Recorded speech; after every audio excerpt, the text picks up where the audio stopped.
Yenyefite olake dura kana bane kakoto zira wadangagato namatu fatu sina farfatu adonya matu Yenyefite olake dura kana bane kakoto zira wadangagato namatu fatu sina farfatu adonya matu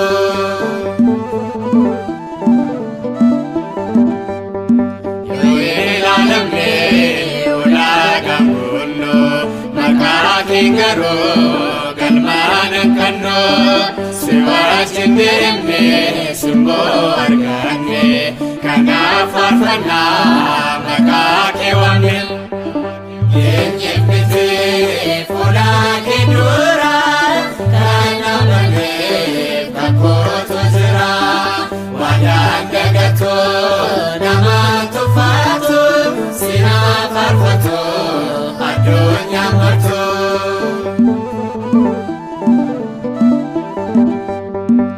Kone dare no tenda gana seches kanafo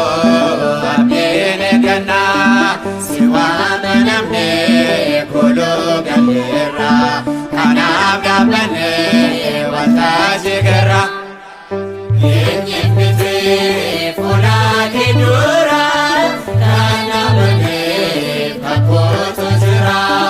wadangagato namatu fatu sina farfatu adonya matu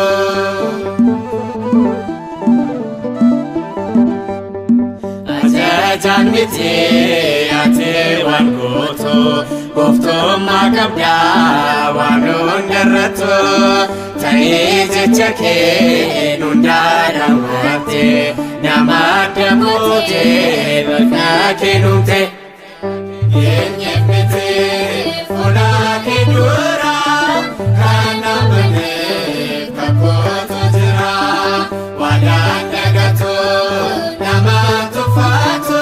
sina farfatu adonya matu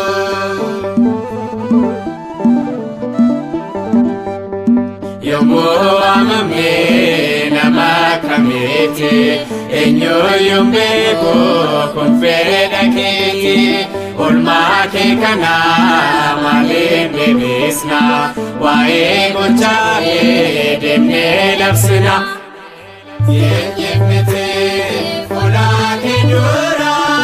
kana bane kakoto zira wadangagato